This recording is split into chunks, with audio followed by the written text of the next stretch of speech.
Thanks for having me here today. I was telling Sonia that the last time I was here was the day before the shutdown for the pandemic, and I made a presentation. We have good timing, so anyway. But I'm a landscape designer. That's how I started, and as I was going through the course of horticulture, I started to learn about plants and where they came from, which is something I'd never thought about before. So I started thinking about it, and I started thinking about it some more. And then I had the opportunity to go to the Cullowhee Native Plants Conference. As a student, I was middle-aged, but I got a scholarship and everything. And I came back and I began to see wildflowers that I had never seen before here in Union County. I mean, the plants that are just on my property just are amazing, So it took me years. I also had challenges on my property. I had, Elaeagnus and privet and Japanese honeysuckle and all those kinds of things. And so some of the advice I'm going to give is some that I have already been through. So anyway, and I've been a member of the Native Plant Society now for more years than I can really count. And it's just so interesting. You just learn something new all the time. But anyway, thanks for having me. So this is about making a place for wildlife in our landscapes, which is not what we always have done. And the news from an ecological standpoint is pretty grim. This report is from the World Wildlife Fund, and they reported that since 1970, which was just before I started high school, which I know was a long time ago, but it was in my lifetime anyway, that on average, 68% of the populations they monitor have declined, or they've declined by, yes, have declined by 68% on average, and freshwater species by 84%. I mean, that's since 1970. That's a lot. It's pretty shocking and grim. And if we just look at birds, this is from the Cornell University, the State of Birds in 2019. Many of our common birds have been in sharp decline. And again, 1970, I guess that's when they started. Well, that was Earth Day. And I guess that's when we began to monitor these things. So anyway, bobwhite quail is down 78% since then. And I don't know about you, or if you're as old as me, but I remember hearing bobwhite quail when I was a kid. And when's the last time you heard one? I mean, that's a sign. Also, shorebirds are down and forest birds, but it's grassland birds that are down the most. And people don't think about the Piedmont having grasslands, but I just happened to move right into the middle of them. And, historically we did, and we don't so much anymore. And other birds are down, so the meadowlark and again the bobwhite are sharply down, and that's right here in North America. And the insects for so long we thought about as our enemy. They just are here to bother us and give us trouble, but they're the little creatures that run the world. Everything eats insects. And for birds, they're the primary food source for their young, especially are caterpillars, something we really haven't liked. We've spent a lot of time trying to kill them. So in Europe, they've reported a 75% decrease in the last 25 years.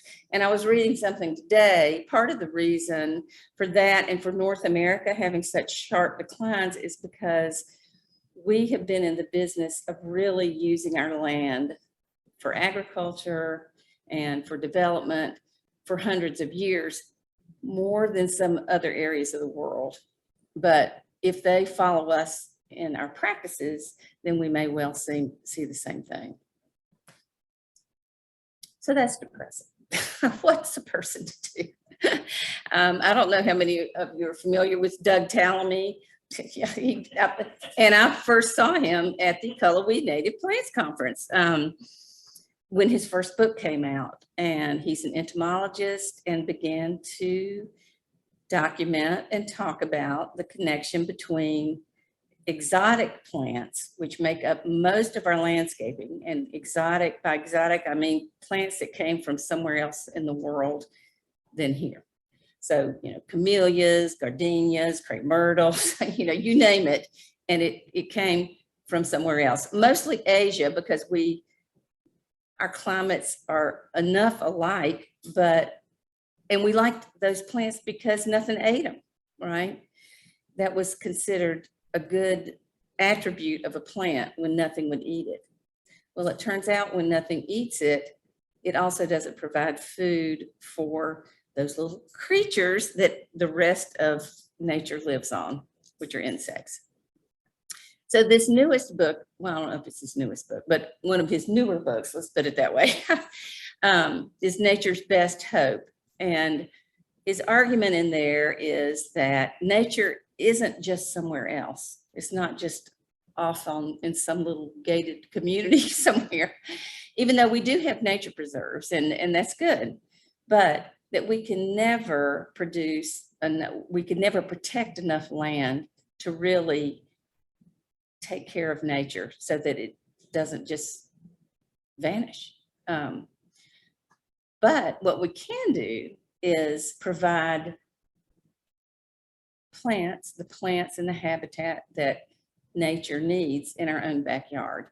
And maybe if I do it, it's not going to change nature. But if I do it and my next door neighbor does it and the other neighbor does it, if we do it as a collective, then we can really make a difference. And I mean, I've seen that in my own yard. I don't know about anybody else of my own landscape. And you know, the numbers of butterflies and bees and birds and all that I have has increased as I've decreased the invasive plants and increased native plants in my landscape.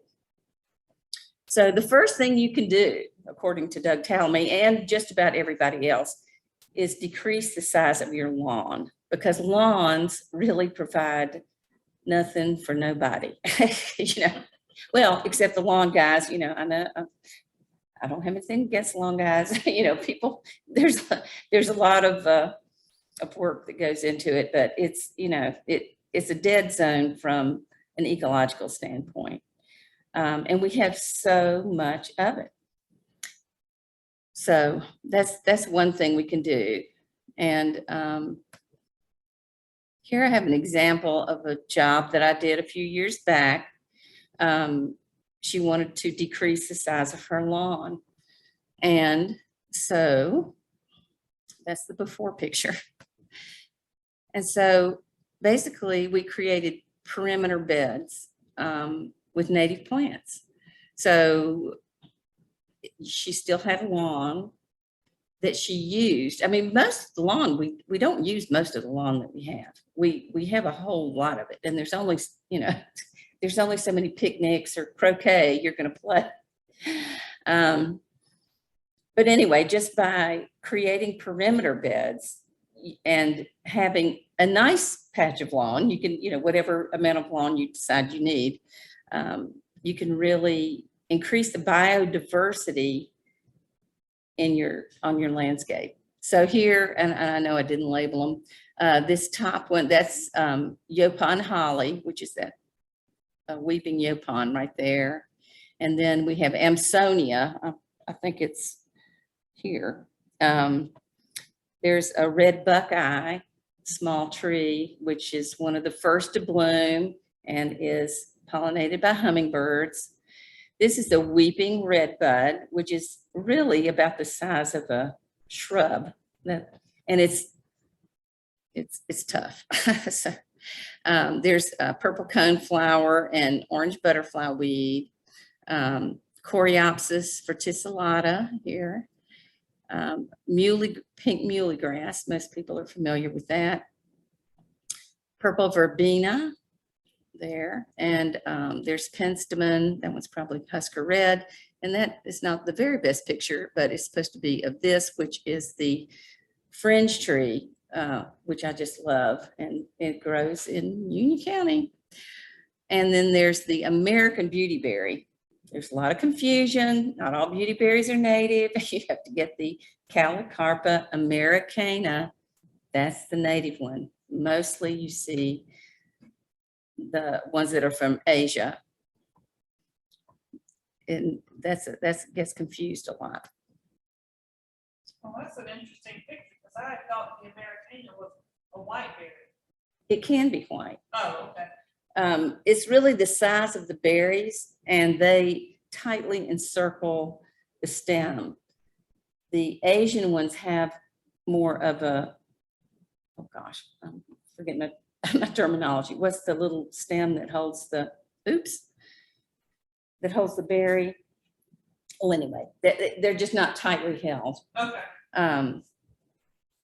Anyway, and this is 2 years after that installation. Let's see, did I skip 2? Hold on, let's see. Let's get back and look. No, I didn't. Okay.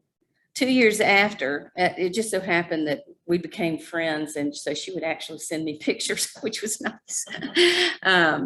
But this was all in her front yard, and that had not been there before. So it was doing exactly what it was supposed to do. And of course, there's color and something happening all the time, because you want to have perennials that go through the seasons. Oh, okay. So there's the Fringe Tree. Well, I don't find them that fragrant. Do you find them that fragrant? Have you ever noticed a fragrance? I don't have one of those in my yard. So. Well, I have them in my woods, and the blooms are so far off the ground that I can't smell them. So it could be that they are. There's the Aromatic Aster, and there's the orange cone. I mean, the orange butterfly weed, and here is, I think that's one of the goldenrods, and there's the beautyberry, and of course the purple coneflower, and you can sort of make out the muley grass behind, but there's the goldfinch picking the seeds and all that. So it's not just the way they look, but it's what they do. The next thing, one of the most important things you can do, especially on a new property, but well, not on a new property, but an existing property, is to remove invasive plants. And it's I find it quite satisfying myself, but I do. It's good exercise, and because they really do, they either mask or they just outcompete the native plants, and sometimes they shade the ground too much, because usually what you find, you have the usual suspects. You have privet, you have Iliagnus, you have Japanese honeysuckle, all those things, wisteria, the Asian wisterias, and they just take over. Oh, wait a minute, I'm going to go back. What's the native? It's red. It has a red blossom. Well, you can either call it trumpet honeysuckle or coral honeysuckle. It's Lonicera sempervirens. Is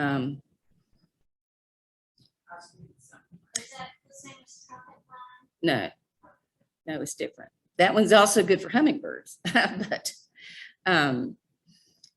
this is a good site for invasive plants. The thing about invasive plants is a few species that cause a lot of trouble.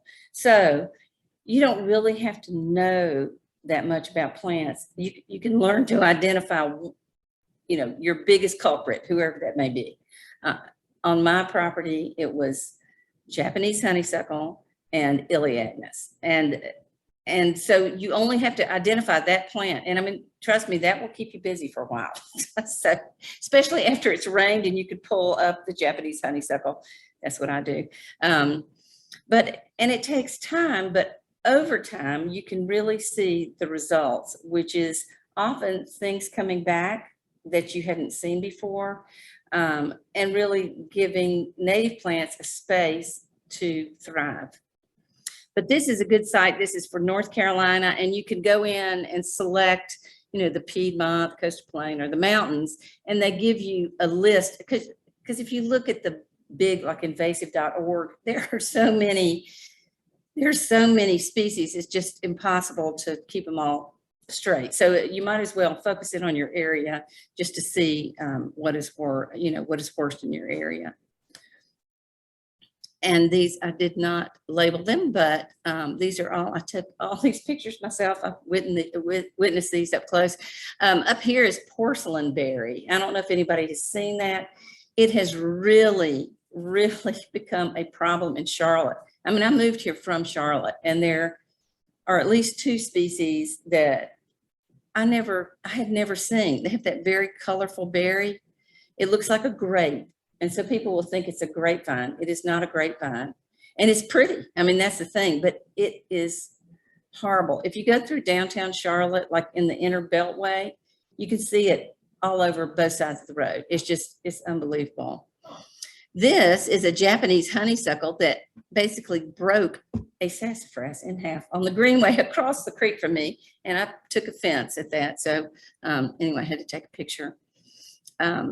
Bradford Pear. I mean, Bradford Pear was introduced, well, I remember, I mean, I was an adult, but I was a young adult, and it has gone from being, the tree to plant to a real thug. And I mean, it is in thickets and it's blooming right now. So if you, with those button type flowers, and they have thorns, about this long, so that can puncture a tractor tire. I mean, they're really,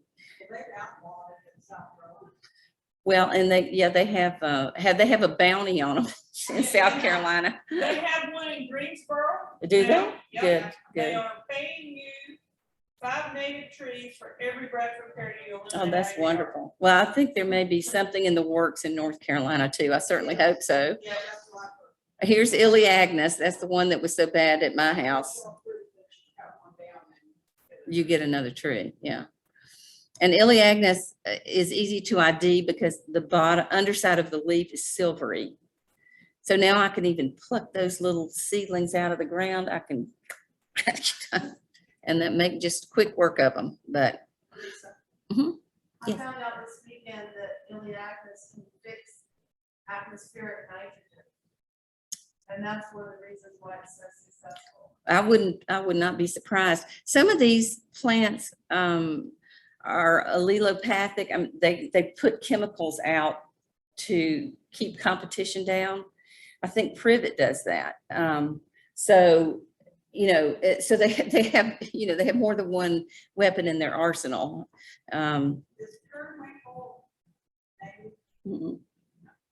Yeah, and it's actually considered invasive, but it hasn't jumped out on its own. I mean, you'll find it around an old home place. And like in my yard, it was there, and to get rid of it, I probably haven't completely gotten rid of it yet, but it didn't jump across the creek. It didn't have a fruit to take it there. Hopefully it won't figure out a way to do it.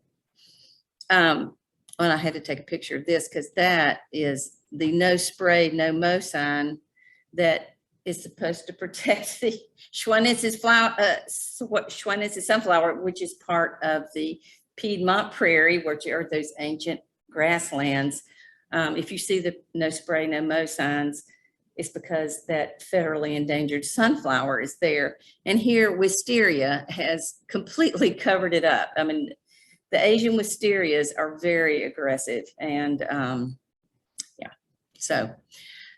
and this picture is from the Greenway, the Mineral Springs Greenway, which is just across the creek from me. And we have a volunteer from the Thread Trail, the Carolina Thread Trail, who has been unbelievable. I mean, when she first started, she did not know how to identify the shrubs. And so she started with Iliagnus. And so it's probably been 3 or 4 years now. Every Wednesday or 1 day a week, they go out and remove invasives from the greenway. And if you get a chance to go out there, it is amazing. I mean, because that's what it takes is persistence, especially for that's a bottomland. Everything ends up in the floodplain. And there were some huge privets there, and you could see the thicket. I mean, you couldn't even walk through that. And now they have made a huge difference. This photo is from about 5 to 7 years ago at Freedom Park. And it's the first time I ever saw that lesser celandine, which has become a monster. And I mean, it's been in bulb catalogs for at least 60 years, no problem. But once it reached its tipping point, nobody really knows what its tipping point was. It has gotten loose, and I mean, it will overtake floodplains and bottomlands like crazy. There's a lot of it in Charlotte. Is that the little yellow flower? Yes, Okay. yeah, and it's even worse when they're pretty. People think it's marsh marigold. It is not marsh marigold, and it goes dormant by summer. So you almost have to use chemical control on it because it has those little bulbules, and they move with water. So when we have a rain, it just moves downstream, and it is just terrible. But anyway, it's bad. We don't like it. And in fact, you can report that if you spot an occurrence of it, because this really is new in terms of an outbreak, and it's moving so fast. You can report it on iNaturalist, so people will know where to So look. it's a perennial? Mm-hmm. Okay. But it's an ephemeral, so it goes completely dormant over the I summer. was just wondering if you mowed it over when it was young, if that would keep it from spreading. It would keep it from getting bulbs, but it wouldn't I necessarily. don't think so. It's still spread by runners or whatnot. Yeah, it's those little, like some of the daylilies have those little bulbules. It's like this, Yeah. like that. Okay. And they break off and just move. It's bad. It's so Pull it pretty. out, throw it in the trash, don't put it in the That's right. Don't put it in your garbage. compost. Put it in the trash. Exactly. They say that about some of those worms too. Ugh. Anyway, the good news is it really can be fun, and it's good exercise. This is at the Mineral Springs Greenway. You can see the pile of privet right there. But I have made friends and on invasive removals. And then the other good thing is, if you look down at this bottom right photo, at this time of year, I can tell the difference between the native honeysuckle and the invasive one. So the invasive one is on the top here, and it's a lighter green, you could see, I think.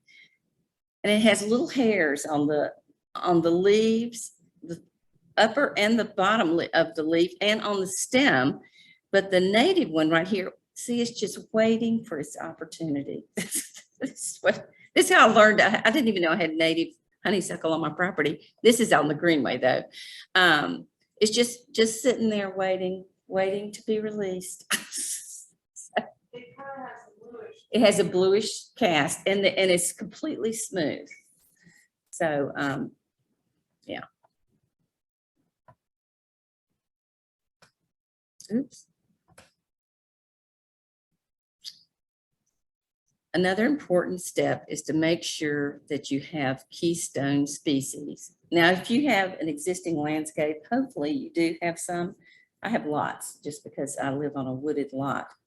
But oaks in particular, I mean, as I was driving here, there's that whole big area that just before I got here, it's just been plowed down, and mostly what comes down are oaks, and oaks are the most productive in terms of caterpillars, because Dr. Talamy has counted. I think his numbers have even gone up closer to 600, that they support that many caterpillar species. And then you can see black cherry, willow, birch, those produce more caterpillars than other, like fringe tree. Fringe tree is a great little native tree, but it is not a real powerhouse like these are. So if you have to choose a tree, even if you have a small lot, you can usually have one or one, even a maple. I think a maple's on the list. Yes, it is. Or black cherry. And also in the herbaceous plants, the asters and the goldenrods are highly productive. Grasses are productive. They have Carex on there. And Joe Pyeweed. I don't know about the morning glory. We have natives in the morning glory family. Most morning glories that you see are not native, but you know, that man root. Yeah, they are. Anyway, so that's the thing you need to focus on. If everybody could have at least one keystone species or more in their landscapes, that would really make a difference. And it has been studied. The number he came up with, I think, is 70%.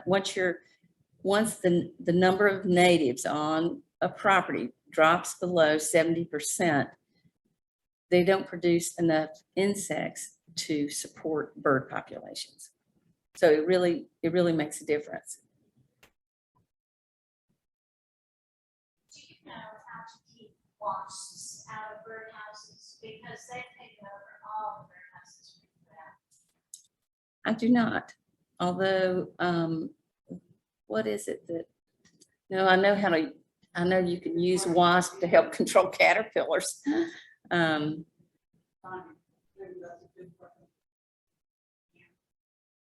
Yeah, unfortunately, my battery died, so I can't take a picture in, but I know where to find it, and I know somebody. Do they do it in a season? I mean, they do it the same season? Yes. And she's got Isn't there something? Taken over the fox squirrel house Oh, wow. and the bat box. Well, that's an interesting thing to think about. she's got like 10, 11 acres. Yeah, because wasps are beneficial, but probably not in your house if you're hunting birds. He put up some wasp houses just for them. I'm trying to think what would be what would prey on wasps? Spiders? Hornets, Oh, maybe. yeah.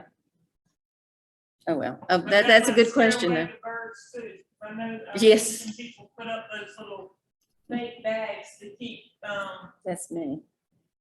Carpenter bees. carpenter bees and stuff away, because they think it's a hornet. That's And right. so if,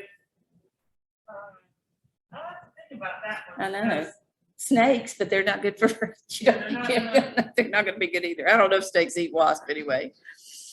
So you want to try to increase the number of natives on your property, you know, and that 70% is the number you're going for. Audubon has a good database. When I started, there were no databases, period. But Audubon has a good one that you can enter your zip code and they will produce a list, and they have different choices. You can also select for butterflies, like what the host plants are for butterflies, and I guess butterflies that occur in your area. But you can even bias your trees towards a particular bird species, because I mean, it's Audubon, right? So anyway, but they do have good database. And also they have a list of people who sell native plants. I think I'm still on their list, and who provide services. This has been replicated by a number of different organizations now, but it is valuable because people can't find what they're looking for, can't find native plants or whatever. But that's a good source. And then also The Wildlife Federation has one as well that also allows you to search by zip code. Lady Bird Johnson Wildflower Center. I think that theirs is by state. So it's not, you know, none of them are perfect. There's no book that's perfect. It's just, you kind of have to be your own best ambassador. Of course, the North Carolina Native Plant Society has good information, including, they have lists. And oh yeah, this book, I brought one because that's all I had, but you can get the information there about landscaping in the Piedmont. But there's other, you know, like plant list, favorite plant list, you know, plants for shade and all that kind of thing. And the Cooperative Extension has done a good job updating their database. I was wringing my hands there for a while, but they have searchable lists. So you can say, I want trees for the sun in a dry place, you know, that's native, you know, and you can generate a list that way. It's very helpful because North Carolina has either close to or just over 4,000 native species of native plants. It's just impossible to know everything, you know, you just can't. So you kind of have to do your own research because you may come up with something that nobody else has thought about. It's also important to reduce light pollution. We don't think about that, but apparently for fireflies, which is another one. Now I do have fireflies at my house, but I hear of people, especially in town, that never see fireflies anymore. Of course, I call them lightning bugs. The numbers are down, yeah. And that's mostly the ways our landscaping habits, really. And we've drained wetlands. I mean, they like moist ground. They probably like leaf litter. I think that's where they, do they breed in leaf litter? Yeah, But lights also affect moths. And moths, we don't spend much time thinking about moths. We think about moths as kind of a nuisance. However, that they produce more caterpillars than just about anything else. There are many, many, many, many more moths than there are butterflies. So they're very important. And if you have never been to a moth night, if you have not been able to meet Lenny Lample, he loves moths. And they go out, you know, like after 10 o'clock with a sheet and they count moths and they look at moths. And it really is fascinating. Because they fly at night, we don't really know what they look like. So anyway, that's interesting. And but lights do affect moths too. It's also thought that they affect birds. And I know that Audubon has a lights out campaign for Charlotte because thousands of birds are killed every year because they fly into these lighted buildings. I mean, they don't know. So anyway. And pesticides, and that includes Mr. Mosquito or Mr. No Mosquito is who I call it. But I know that, you know, because the chemicals that they use, even if they're natural, they're not specific to mosquitoes. And so they're going to affect other insects. And we're really not at a place where we can afford to do that.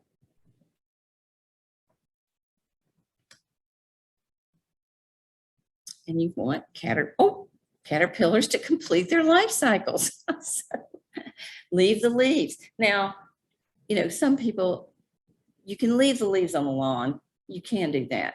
But there are butterflies and moths and probably other creatures as well that reproduce in the leaf litter. That's where they overwinter.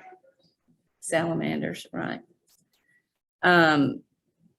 You can clear your lawn now that you have your well-defined lawn, right, and the rest of it. You can chop them up. Now, you know, some people get upset about that, but I mean, I have a lot of leaves, so they have plenty of places to reproduce. at my house, but, or you could just rake them off to the side or compost them or something like that. For the ones that are on the lawn, you don't have to be a purist to make a difference. So.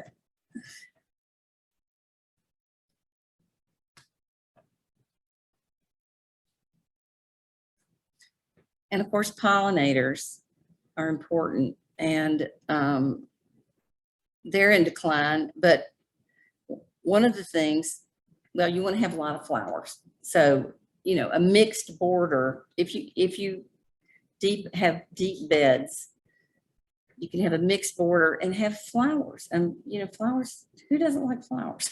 So maybe your wasp need flowers. Maybe if you gave them something else to do, they would. Maybe not. I don't know. I have a lot of them too. But anyway, but to have something blooming as much of the year as you can. And we have a long growing season, so we're lucky like that. And the other thing is, and of course this gets me very excited, you can just be too tidy. And I'm always happy to know that because I'm not particularly tidy. Bees, native bees in particular, like to use the woody stems of, you know, like blackberry canes, but also perennials. And that's where they lay their eggs. So, and, you know, you can look it up. I mean, there are different ways because some people just can't resist the tidiness thing. But if you can wait a while, and I think you can even cut them and put them somewhere else. And I don't think that disrupts them too much. But, you know, if you're too clean, that's not a good thing. And that is such good news to me. It makes me very happy. And of course, that's the pesticides again. It's not good for pollinators. And this Xerxes Society is also a good resource. And they have really nice little signs that say pollinator habitat. Spring, my mother-in-law uses, and already this year you can just get near it and hear all the honeybees on it. Oh, really? Buzzing away. They love it. Well, those aren't native bees, but you know, I know people, we need honeybees too, but that's early. For birds, you need plants and maybe structures as well that provide shelter. So our evergreens, we don't have that many evergreens, but the ones we do, that gives them shelter during difficult periods. On the right there is my, that's an eastern red cedar that the yellow passion vine has decided to grow on, and it looks rather festive, I think. But anyway, that also produces a berry. And you need nesting sites. There's that same little red bud, and see the little nest. I guess it's because it has enough branching that it provides shelter. But you know, we are so tidy. I mean, really, we clean up, you know, dead wood, everything, and a lot of nature depends on these things. Now, one thing I saw, I was also at Cullowhee Native Plants Conference, but we went on a field trip, and there was, you know, we went to a garden, and it was a pretty high-end garden, but what they had done, I don't remember why they needed to take the trees down, but they left about 15, they left the trunks like 15 to 20 feet tall, which removes the danger, you know, that it's going to fall over on your house or you or whatever. And yet they stand for years, and it provides habitat and perching, and it becomes kind of an element of the garden. I tried to convince somebody in Union County to do that to an oak, but they didn't listen to me. I'm used to that, but anyway. But naturally you'll have hollows. Like, you know, people, of course, that is a funny tree. I saw it on a hike, and you will see trees like that, and people say, what's wrong with my tree? What's wrong with my tree? Well, it's amazing how long a tree can stand, but that's hollowed out. It's just, and that one's pretty cool. So fruiting plants. There are some fruiting plants that birds will clear off in the fall. I think they have higher fat.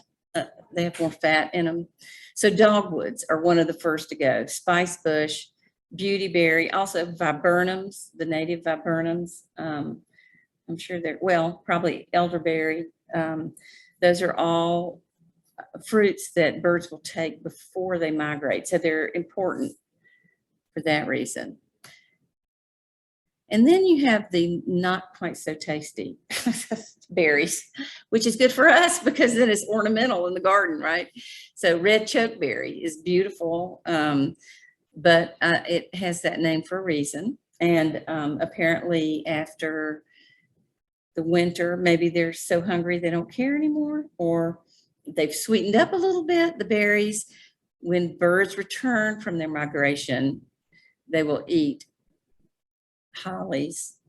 I mean, they may do it earlier, but you know, they will, and then the chokeberries. So they're later in the season. Also, eastern red cedar, of course, they don't produce cones, I guess, until, when do they produce cones?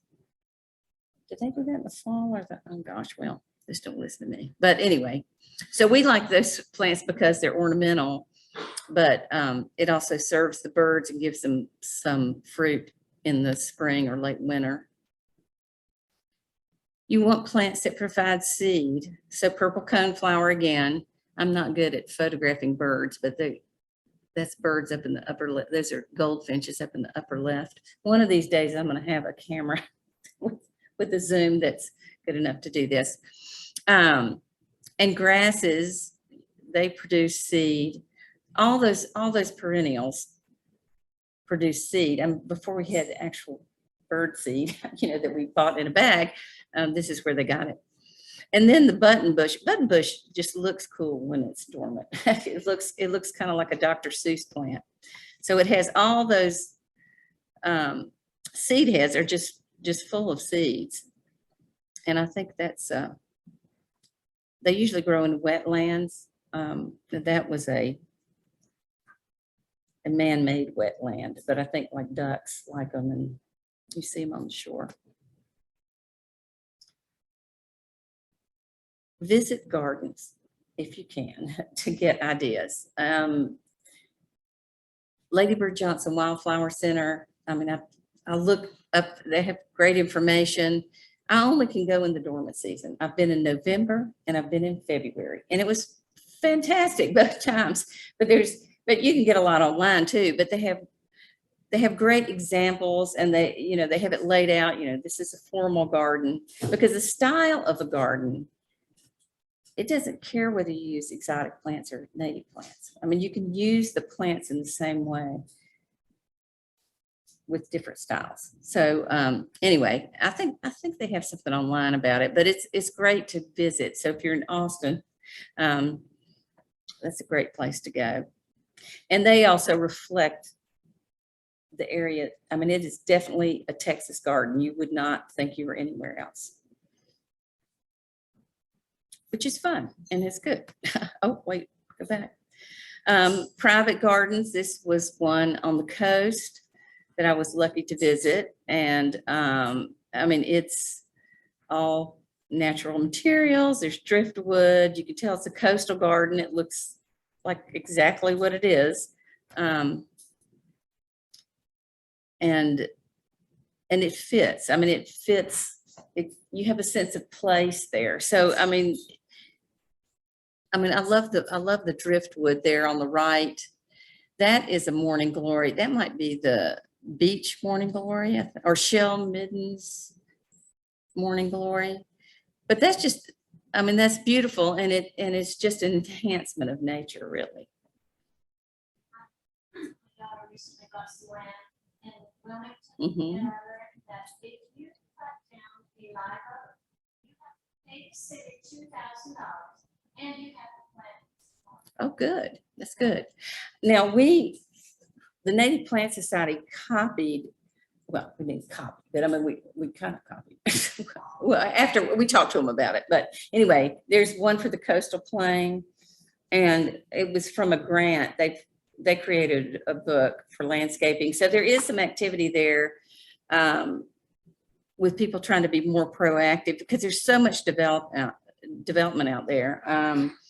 And it really is important, to protect wildlife, fisheries, and our water system. So, and we have so much to choose from. North Carolina, we're really lucky.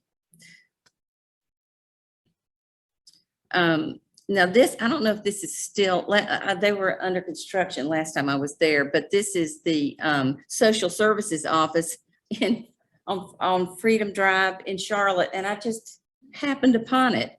And there's this great, there were all these native plants. It's an art garden. It was this is my pandemic era. I broke my glasses and still haven't been to the eye doctor. The Tuckasegee 12. So it also mirrors the community and the history there.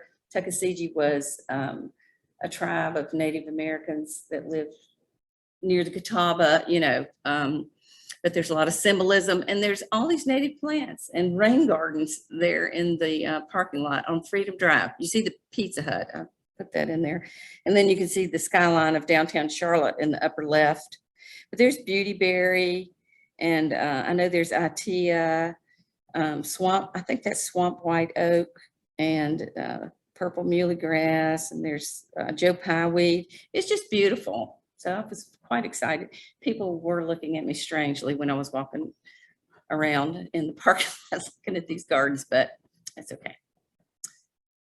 Go back. UNCC Gardens, the Mellichamp Native Terrace, and the Wildflower Glen, both. Those are open to the public. You can go, and it's a good place to look. I mean, I don't know about you, but it helps me to see plants in place, right, in an environment. And you can see, how they work together, what they like. Well, I think I brought the plant down here in this lower right corner. That's I call it Georgia basil. It's also called Georgia savory, but anyway, it's a shrub, evergreen shrub that's aromatic. Anyway, but that's a great place, a great resource to visit. And you can visit at different times of year too. And now you'll see spring wildflowers in the Glen.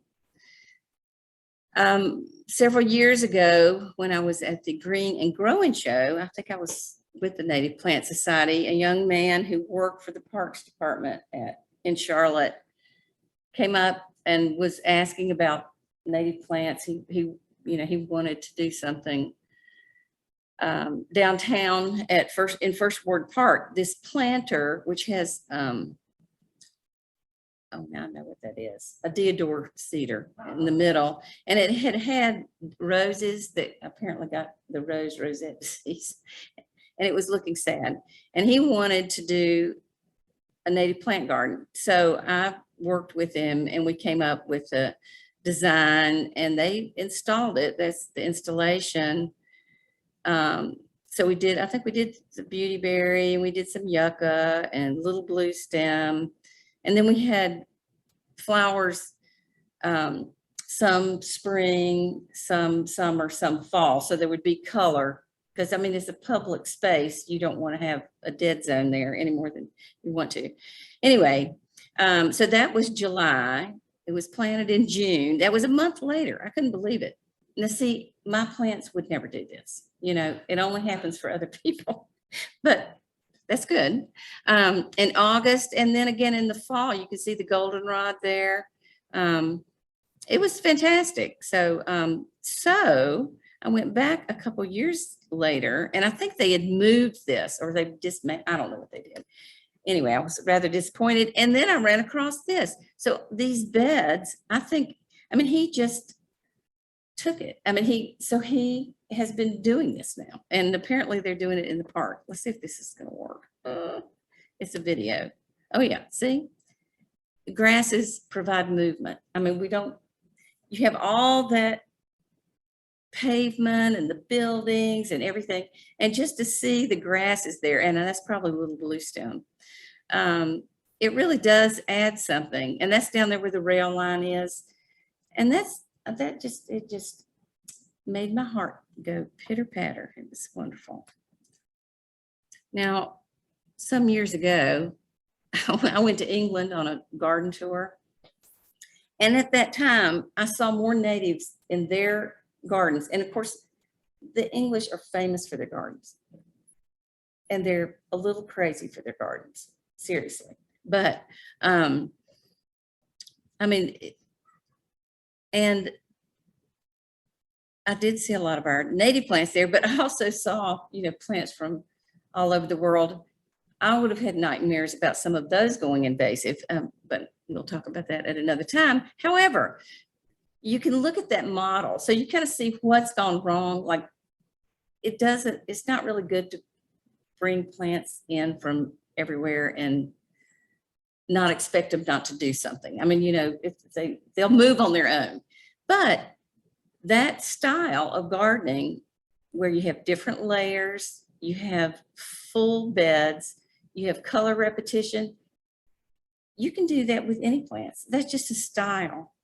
Of course, if that big lawn, you could make it smaller, but anyway, so there's nothing that actually provides a pretty good model to me for adapting a landscape so it's full of more color, and if you use native plants, full of more life as well. I think this is a woman, an individual person who has been working with Doug Tallamy and to develop this homegrown national park, which is kind of based on his book, so that people can register their native plant landscapes,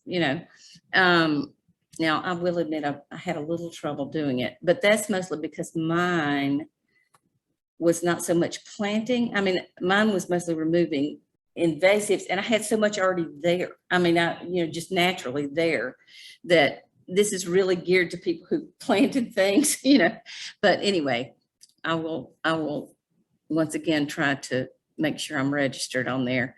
But the idea that we just as individuals can come together and do something like this is pretty powerful. There are books. I did change some of them. The new This Living Landscape, that's been out. I mean, it's probably over 10 years old. I don't know if the library has it or not, but anyway, Doug Tallamy wrote that with Rick Dark, who also wrote another one of my favorite landscape design books. But that one really talks about how to do it. It gives you some good ideas, and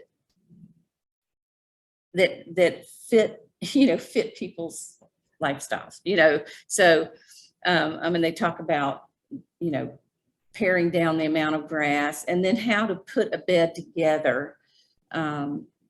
Because the other thing you want to do to increase biodiversity, you want horizontal layers. So you've got, tall trees, have some medium trees, have some small trees, and then have a ground layer. And that all you can do that on you can do that on a foundation. You could have a small tree and some shrubs and perennials in front of them, and it increases the biodiversity.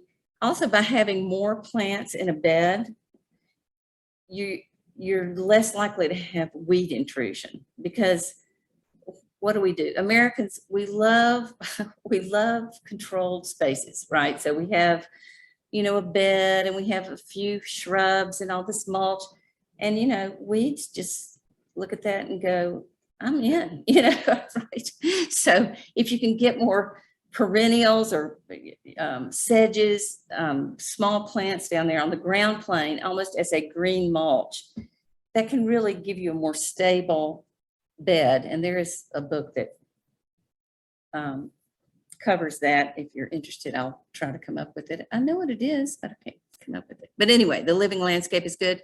And then there's Dr. Mela Champ's book from earlier, and then they did more of a beginner version, and with Paula. I think Paula did a good bit of the writing, and Will Stewart once again is has created most of the beautiful photographs, but it's a different version, and so it's well worth it, and especially if you're new to native plants, it can be helpful.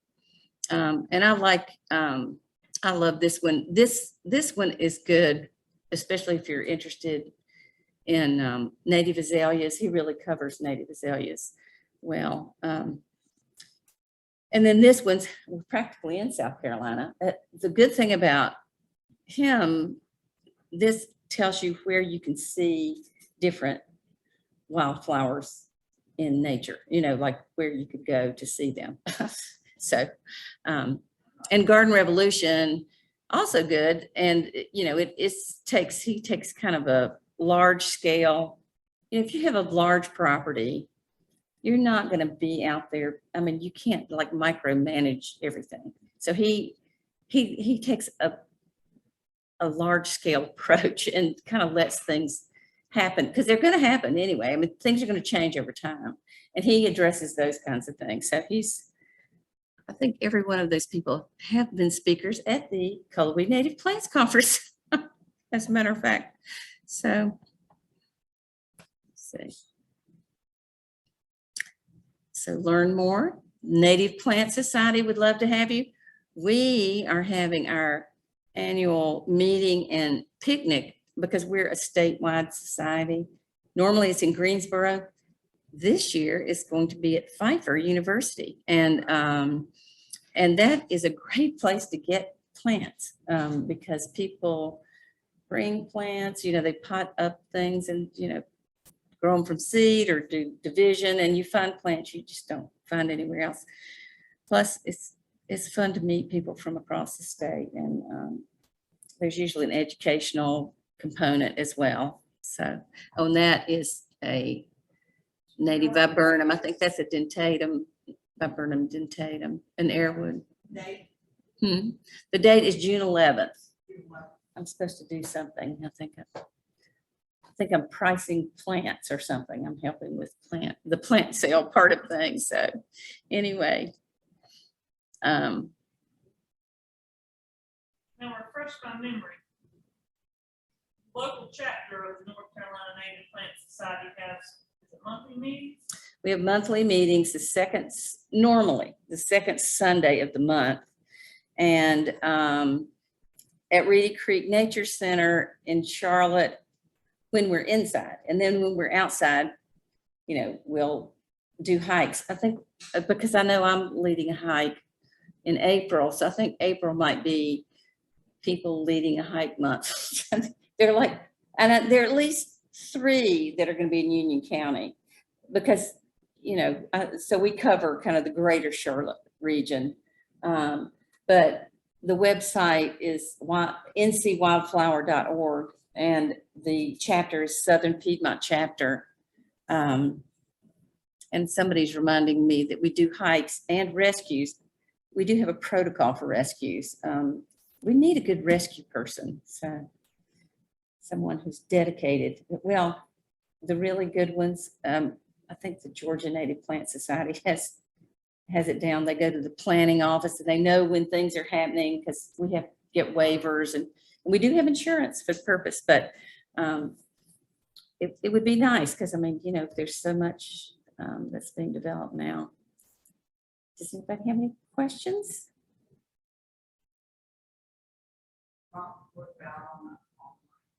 Yeah, I just got a comment, I think. I don't see. Maybe you need to check and see if anybody's been trying to tell me something. So I'm assuming that's your last slide there? That is my last slide. Okay. All righty, then there should be a stop share. All right, so. Oh gosh, yes. Yeah, there is. Where is the? Lenny will be speaking on Moths of North Carolina next week. You can register here. Yep. If you were in the chat box, and I'm assuming they're going to, I don't know where why can't I scroll up? Because I'm not seeing I bet you have to go there. Yeah, but where's the thing to go there? Oh, let's see. Maybe it doesn't like you. Oh, well, it doesn't like me either. I'm assuming it's not touchscreen. Well, oh, let's see. Oh, I wonder if we did something to that.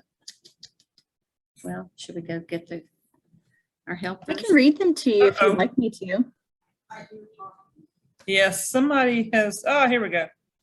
All right, I've got it now. So let's scroll back up and see if we can, looks like we got the tech issues sorted out. Okay. Best way to remove privet.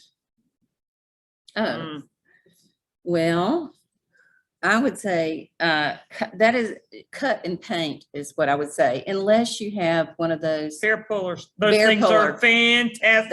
They are. As long as it's not too big. Yeah. But It's a bear puller. yeah, they used to Um, have something else. We actually have 3 of them. Do you? Yes. Good mhm. for you. Yeah, you just wrench them out. It's like the jaws of death. Yeah, it Right. actually, it's a physics thing. It actually will clench it down at the bottom near the ground level. And then you can use it like a fulcrum to pull it out by the root. That's right. I don't know about renting them, but you can buy them online. Yeah, we have 3 of them because we've had issues with privets, Nandina. Right. And there's probably some other things I'm not thinking of right now, but the privet was the worst, is some of the worst. Now, the only problem with the bear puller is there are certain smaller things. It can be too small for the bear puller to grip. And if it's like not a woody, like some of your brambles and stuff, it'll just snap that off. It won't necessarily pull it out by the root. Yeah, Then well- you're, in that regard, you're probably gonna wanna do with that what I did with my Laura Pedlums. You're probably gonna want to cut that off and paint it And you with just brush killer, yeah. with a brush killer. And you know, I don't necessarily like to do that, but I ended up having to do that a while back with actually, I think it was a ligustrum that they planted too close to the water or the sewer line going out of my house. Oh dear. And the only way to get it out without the potential of damaging that line Right. was to cut it off at ground level and painting it and letting it rot in place. Yeah, and you can do that. I use one of those hand saws, you Mhm. know, that cuts on the pull, and you'd be amazed. I mean, they will do a lot for such a small tool, as long as you remember. Well, what do you call them? You're talking about the little hand saw? The little hand saws, and they cut on the pull, Oh, so it's not really, huh? Silky saws. Silky. Silky. That's what. Japanese saws. Yes, it's a Japanese saw. There's more than one, and they usually have 2 sets of teeth. Anyway, they really do work well, and but you can all. Japanese privet or Chinese privet that shoots up all. It's a Chinese privet. That's the Yeah. worst. I mean, that's the worst. It's one of the worst infestations we have is Chinese privet. well, No, Japanese is bad, but it's not as bad. and if you were doing it virtually, you would have gotten a link for the North Carolina Bradford Pear Bounty Program. Oh, we have one? Yeah. I knew we did because I just forwarded one about the Greensboro area to a friend earlier because she was wanting backup to have a couple removed from her yard and her partner wasn't having any of it. Well, somebody told me it was coming. But Yeah. I didn't know it was. And here. what started in Greensboro and they're hoping to expand that out a little bit. Okay, so Lenny Lampel. that's- Now, will these be available to people later or not? Where did, I can send these links out in the follow-up email. yeah, I was trying to push it up because I knew I had missed something and now it's, let's see. The There's, fig, they were giving you more information on the fig buttercup if you were interested. yeah, and that's um, on the NCIPC, the website that I had Yeah, I don't know showing. why it's not, it's not going down like I want it to go. How about I'm that? sorry. It's not your fault. Well, That don't be we're sorry. technologically in, one new message. Is that, you think that's why? all right, so let's see. No, it Scroll didn't. on down. There we go. Yeah, it's not,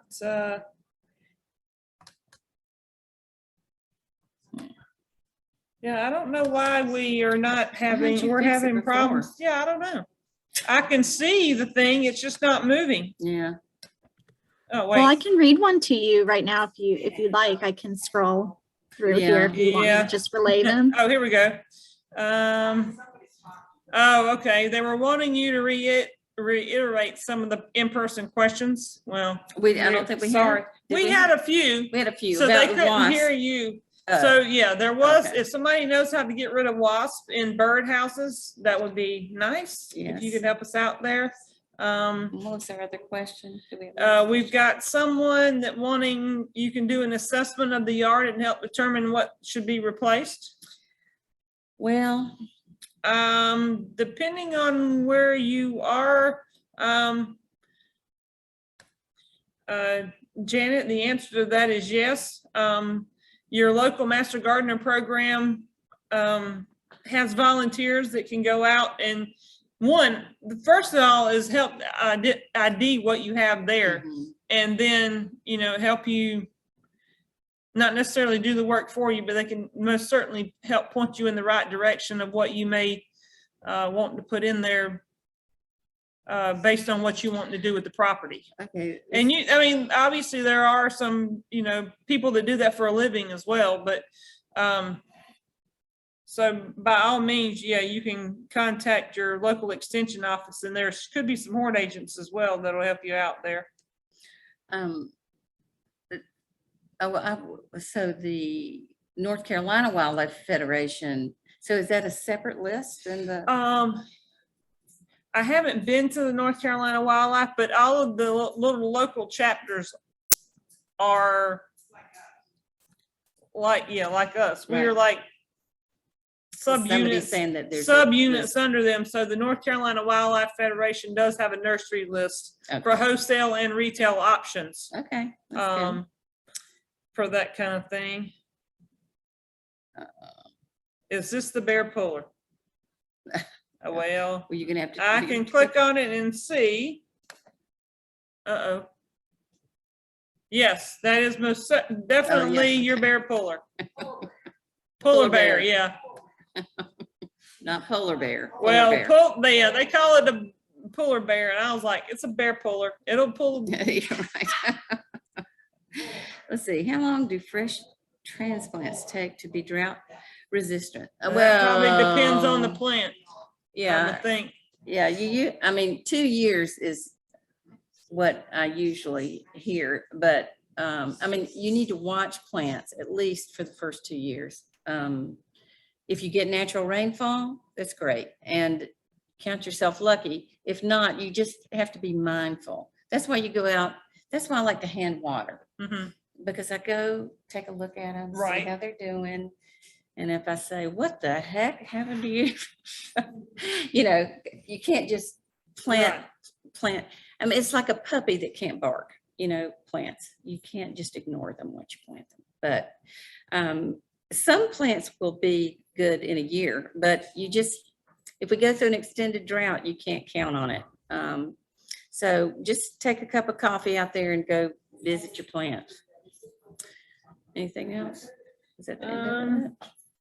I'm not seeing any more, so I'm assuming there's no other questions. If we missed any, my apologies with our nice little technical difficulties here. I don't see any others. Okay. So I'm assuming nobody else has any questions here in the. Okay. Well, then we will close for this evening, and thank you all for joining us. We'll hope you will join us again next time.